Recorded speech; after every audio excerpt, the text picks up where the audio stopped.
I had 3 small crises in my life that were already tilting me, and I had a big crisis I detail in the book, and then I fell into the depression. And what I mean by depression is I was sad for so long and so deep that it started affecting my daily functioning. So I couldn't go to work, I couldn't speak to friends, I stopped enjoying life in any way. How does depression feel like? I explain it in the book. I said depression is like being locked in darkness. Yeah. But the darkness is you. That was a part of your story, but you're here to tell us more about. You've put pen to paper to document your story. You have a yellow book with you. Yeah. And I'm trying to read it upside down. How depression saved my life. Yeah. That is your book. Yes. Because I can see your name at the bottom part. Okay, so people now know that you're an author. Tell us about this book. What's the inspiration, or what's the story behind putting this down in hardcover? I guess there are 2 inspirations. One is that, there are 2 answers to that question. The first is that I didn't plan to write this book. Like I share in the book, and I've shared before, I literally woke up one morning and heard that this is the book you will write, How Depression Saved My Life. I take no credit for coming up with the title. The title literally just dropped, and I wasn't planning to write a book at the time. I was planning with Chude Live. I wasn't thinking about writing a book when this idea came to me. But the second is that when I think of it, I think my whole life was leading me here. In the afterword of the book, I say, it turns out that my entire life story was equipping me to send this unique message to the world. Yeah. And I think that unique message is about the world has a spiritual crisis, a religious crisis, a spiritual crisis, where people talk about depression rates increasing, mental health problems rising. It's because there's a fundamental alienation from ourselves, and that makes us unhappy, for a better word. And there's an explosion, there's a unhappiness epidemic across the world. And I had experienced some of it very intensely as a Nigerian African. When did it start? So when you read the book, you see that I started from childhood. Chapter 1 focuses on childhood. Most of the unhappiness we feel as adults come from childhood. From the traumas that we had. And trauma is a big word, but it can be a small thing. It can be a comment somebody said. It can be the way we treated in school. And that formed like a foundation of unhappiness. But it wasn't overwhelming. I could manage, I could function. And then as I began to succeed in life, economically, socially, reputationally, those things filled a void because they help. So you are now respected, you are now successful, you now achieve the things you wanted to achieve, you feel better about yourself. So it keeps unhappiness at bay. It doesn't remove it. It doesn't remove it, but it suspends it briefly. So if you're, for instance, on a stage giving a speech, and I talk about it in the book, at that moment you are soaking in the crowd's adulation. You're happy. But the point is that you cannot be on stage all your life. Unfortunately, actually, some people can be on their stage all their life. That's what social media is. That's why some people create content because they want to be on the stage all their life. Because on the stage, you look good, you feel loved, but it's not real love. It's like a show. I was going to say that. Doesn't it feel like you're just running away to some respite that is just temporal? Yes, that's what it is. And you can't really stay there all the time. But unfortunately, for many people, they don't have another option. So they think that they have to stay there because if they go back home, they don't like themselves. They don't love themselves. They don't feel loved at home. You know that thing is there's love at home, there's rice at home. Some people don't have that. They don't have that. Or even if they have that, they don't recognize it because they're looking for something outside. So that helped, but it didn't, like you said, it didn't solve it. And so if you speed up the story, by 2016, I had a crisis in my life. I had 3 small crises in my life that were already tilting me, and I had a big crisis I detail in the book. And then I fell into the depression. And what I mean by depression is I was sad for so long and so deep that it started affecting my daily functioning. So I couldn't go to work. I couldn't speak to friends. I stopped enjoying life in any way. I couldn't laugh. I couldn't get pleasure. Food was almost tasteless. All of these things happened. My body felt numb. And so I went and saw a therapist. The therapist I'd seen before, and then she diagnosed, said, in this case, this is not clinical depression. So it's almost like all those things like before something has been holding you, and then something that thing, in my own case, it was financial success. So I had a financial crisis. So it wasn't because you lacked financial resources. No. You had that. I had that. So it was coming as an offshoot of what you had achieved at the time. It was coming as an offshoot of, I had an expectation of what I should be achieving at this time.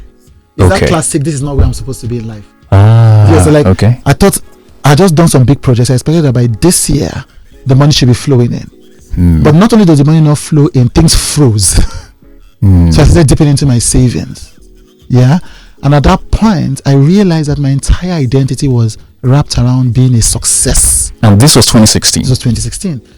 And externally, when I tell this story, this is why this book is important, because I think people can't believe it, because 2016 I was on a high. We were working in 3 national elections. The company I was CEO was working for 3 of the biggest banks in the country. I was speaking on the stages across the country and across the world. But so you were achieving something. So I was achieving some success. But you were still feeling like you were less than where you ought to have been at the time. Yes. And even more, I was afraid that things could go worse. That's even worse. If you really say that depression often comes if you look into the future and it doesn't feel bright to you. If you look into the future and it feels like things are not going to get better, then you open the door for depression. There was fear. There was deep fear. How does depression feel like? If you paint a picture of depression, what does it look like? You're the first person to ask me that question, and I like it. I explain it in the book. I say depression is like being locked in darkness. But the darkness is you. That means you can't escape the darkness.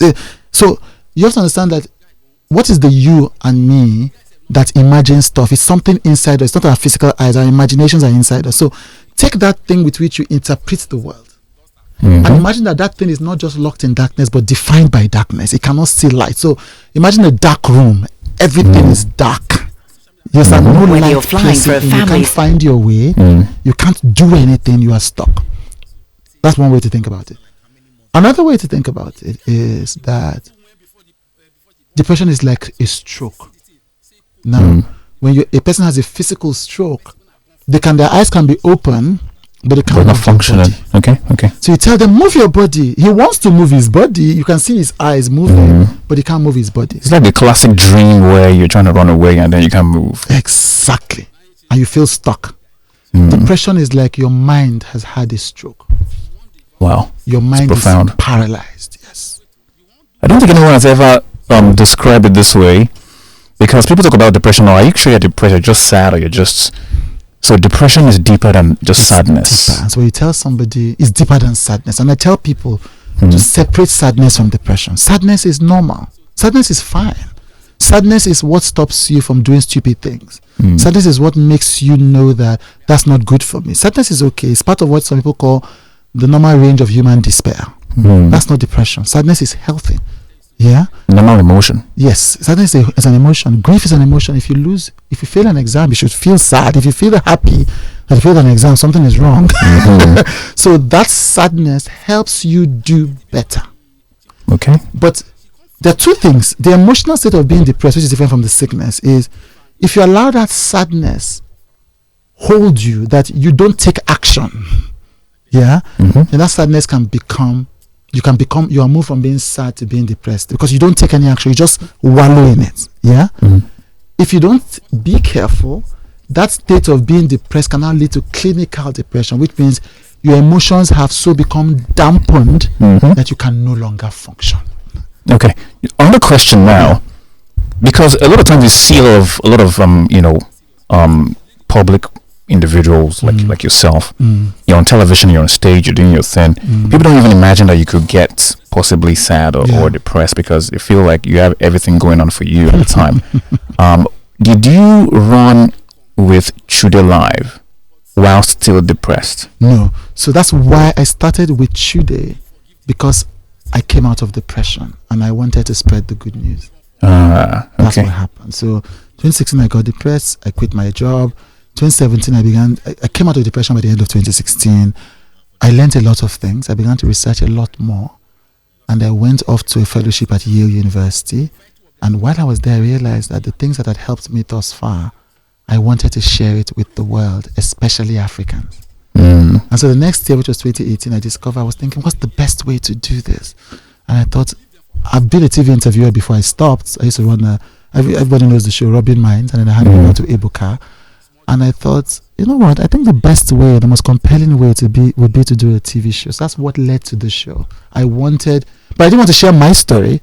I wanted to help to share other people's stories so that people could learn from their stories. That's what led to With Chude. Was it as a result of what your conviction that telling your story could help come out of depression? Oh, absolutely. Because one of the things that most helped me was hearing the stories of others. When you are going through something deep in your life, there's nothing more powerful than knowing that you are not alone, that other people have gone through the same thing. That in itself, some of the most powerful interventions in the world: cancer management, addiction management, Alcoholics Anonymous, weight loss, come from community, where you see that there are other people who are going through the same thing. There is nothing wrong. I'm not abnormal. Once there is that community, it soothes you. It now gives you the impetus to go and find help. So for me, and unfortunately many of them were not Nigerian. A lot of the examples that helped me were Yanla Van Zandt, Oprah story, Brené Brown story, Andrew Solomon story. And I really wanted to do what they had done for me, for other young Africans who did not have those people to share their stories. It's quite ironic because when you talk about mental health, people say, oh, don't try to project your own personal stories, just let the person just voice out their experiences and everything. But now you're saying that what really helped you was how you were able to hear people's stories. Did you want to be asked about their experiences, or did you just want to just listen to their stories? Because sometimes people say that, oh, don't when someone says they are feeling some type of way, don't respond to them by telling them, oh, I'm also going through the same thing. Okay, I get what you mean. Yeah. I understand that. I think that what has happened, social media can be a very dangerous place. So people, TikToks, Instagram lives, all these Instagram stories, all these things are minutes old. So they're not enough to expand their idea. It's like you've heard these people say, if somebody says, I'm sorry you feel that way, it's not a good apology. At all. Rubbish. Absolute nonsense. Because the fact that I feel hurt doesn't mean that you hurt me. And if you accept that you hurt me, even though you don't think you hurt me, you are being dishonest. Your apology is not honest. So to say, I'm sorry you feel that way, is compassion. It means I don't know what I did though, but you matter enough to me that I'm going to apologize anyway. Yeah? And there is a big debate about this, but there's no psychological model in which apologizing without taking responsibility makes it dishonest. So when you say I'm sorry, you're going deeper into something else. Anyway. Yes, I want you to come to this, but okay. Let's go there. Okay, yeah. I'm sorry you feel that way means, well, I said what I said, but you feel that way. That's not what it means. That's your fault. It's not what it means. It means what it says, that I'm sorry you felt that way. Now, what we are entering into is the field of intention. Okay. For some people, the intention is to minimize your emotion. You want to ensure that you have enough wisdom to know the difference. Do you understand? Just because a person says it, if that's not what they say, if they didn't say, your ally is too much, then you cannot assume that they did. If I come to you and I say, I do not like the way you welcomed me when I came to do this interview, if you don't think so, what should you do? I think the way I would word it would be different. How would you word it? Oh, I know you are disappointed. I'm sorry about that. Great. That's fine. So you have a greater skill. But what you did not do was say, I'm sorry I hurt you, because you would be lying. So I'm validating your feeling by saying, I know you're disappointed. That's great. So you have an advanced emotional language. I'm talking about everybody else. That's what I would do. Yes, I would do the same thing. In fact, I would do the same thing because I know, because I'm aware. Sometimes I would say, oh, I didn't think I did that, but if you think so, no, I didn't think I did that. Okay. If I say so, there's something I may not understand that I did. I'm sorry for that. Do you understand? Because I've learned the language. Okay. Of human relations. But for people who haven't learned that language, it doesn't mean that their intentions are bad. So intention is the key word. They don't have the social skill to know the latest language we use to keep other people from being triggered. Yeah? It's the same thing with people telling you their own stories. If they think that that's the best way to comfort you, if it comforts you, it's not a bad thing. Okay.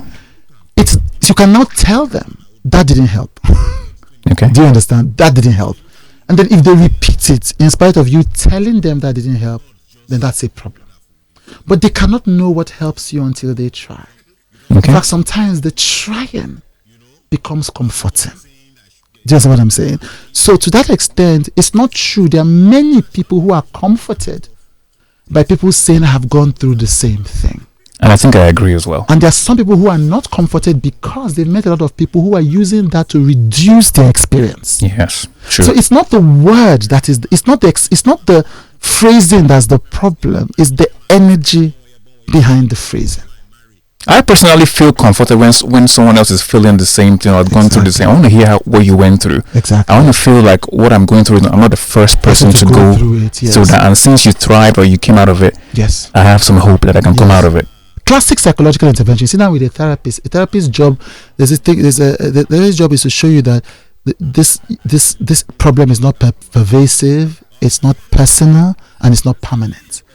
The part of it that says not personal is psychologists sometimes use the other examples around you to give you perspective.